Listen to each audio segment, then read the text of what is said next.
It lies with everyone in that dressing room and starts with me to everyone in that dressing room. I've said it before as well that we win together, we lose together.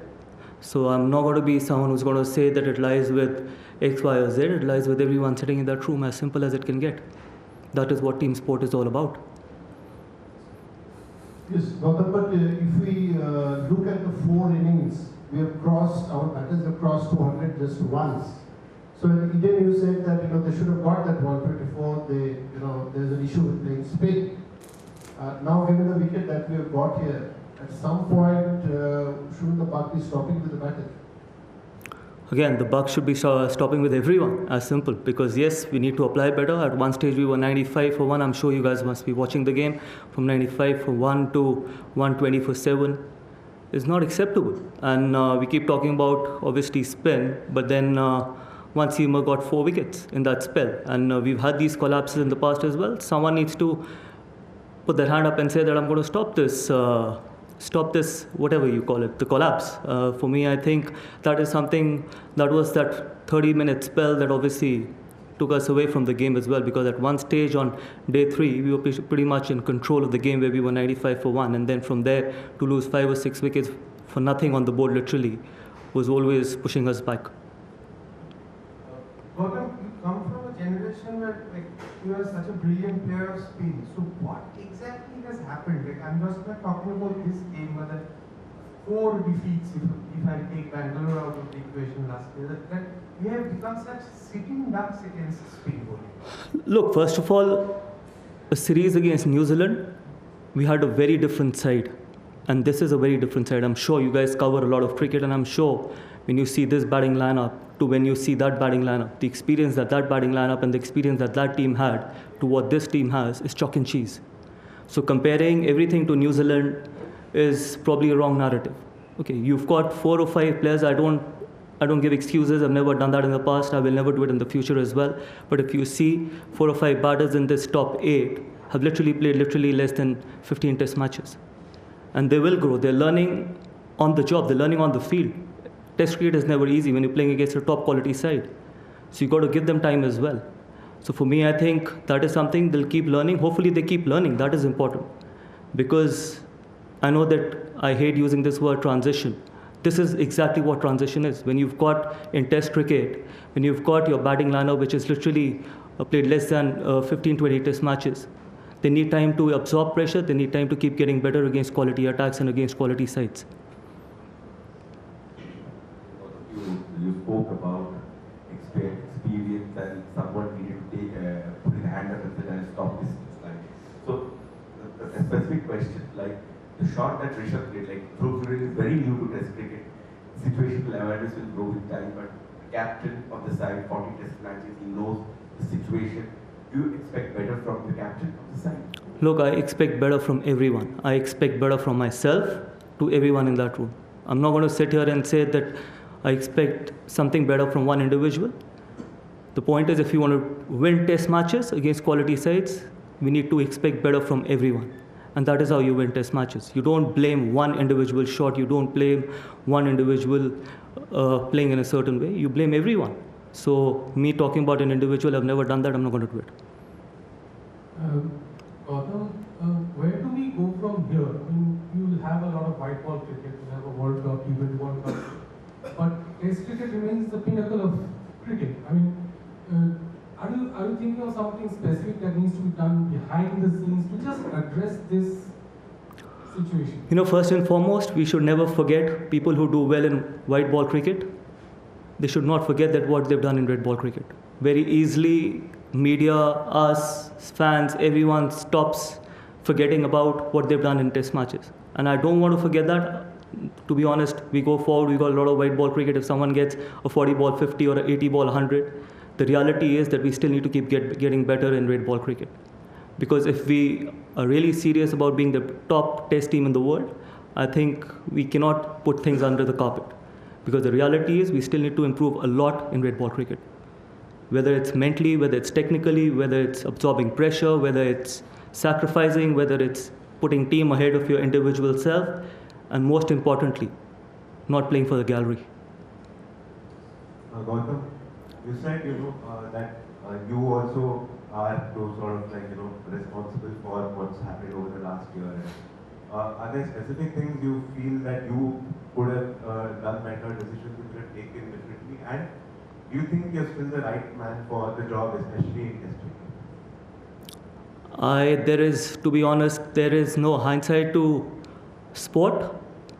Whatever decision we've taken for the best interest of the team, and we absolutely believed that those were the right decisions which could get the job done for the country and for the team. And the second question, it is up to BCCI to decide. I've said it during my first press conference when I took over as the head coach.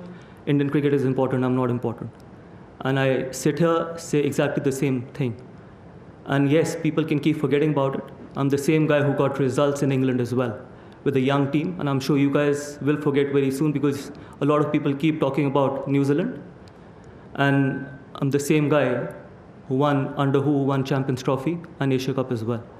Yes, this is a team which has less experience, and I've said it before as well, that they need to keep learning and they're putting everything possible to turn the tide. Just in terms of, you used the word unacceptable for the collapse. With that, I suppose, comes accountability. So how do you sort of quantify accountability from a team perspective? Oh, that's a great question. I expected something like that. It comes from care. What you care about the dressing room, how much you care about the dressing room and the team. Because accountability and game situation can never be taught. Yes, you can talk about the skills, you can work on the skills, you can keep talking about the mental aspect of the game, but ultimately when you go in, if you keep putting the team ahead of your own self, not thinking that this is how I play, and this is how I will get the results, and this is how I play, I don't want to play the second, I don't have plan B. So sometimes you will get these kind of collapses as well. So for me, I think yes, accountability is important, and more than the accountability, it's the care, how much you care about Indian cricket and how much you care about the team and people sitting in the dressing room is important as well. You talked about not blaming anybody, but have you been able, as a coach, have you been able to identify what was the reason for the blunders that the batsmen did? You spoke about technique and temperament and that after the Kolkata defeat, but this time you would have thought more about it. Yeah, absolutely. I just said it that from 95 for 1 to 120 for 5, I'm sure that is not technical. That is more mental, and that is about how much you care for the dressing room. And how much Test cricket means to all of us in that dressing room. That is important. And it's just, the game has just got over. Obviously, you keep thinking about as well what needs to be done and where can we get better at it.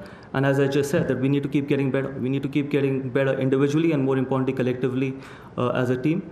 And that is something which we're going to keep working on. Gautam, you speak about getting better and improving, but as a head coach, what would you say is the most critical aspect going forward that you need to address immediately in terms of improvement? Like, if you had to prioritize? Start prioritizing Test cricket. If we are really, really serious about Test cricket. And that is something which is important. That is going to happen overall, where everyone needs to be the stakeholder for that. So if we really care about Test cricket, if we want Test cricket to flourish in India, I think we got to have a collective effort to make that happen. Because just blaming the players or just blaming the support staff or just blaming certain individuals will not help. And as I just said, that we can't put things under the carpet. Come the white ball formats, if you get runs in white ball formats, suddenly you forget about what you've done in red ball cricket. That should never happen, because red ball cricket is a completely different challenge to white ball cricket and is a completely different challenge what you get in T20 cricket. There needs to be different skill sets. And more importantly, there needs to be tough characters that are important to be a successful Test side. You don't need the most skillful and the most flamboyant players to succeed in Test cricket. You need the toughest characters with limited skills who will go on to succeed in Test cricket, irrespective of how the conditions and what the situation is.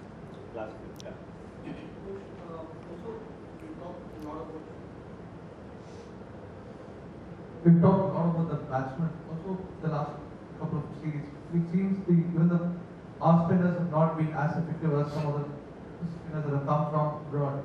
So, in terms of looking, obviously Ashwin has retired now. So, do you have a sense of idea of who the next set of spinners who are going to take over from Ashwin, likes of Ashwin and even Gadega is now probably in the last phase of his career?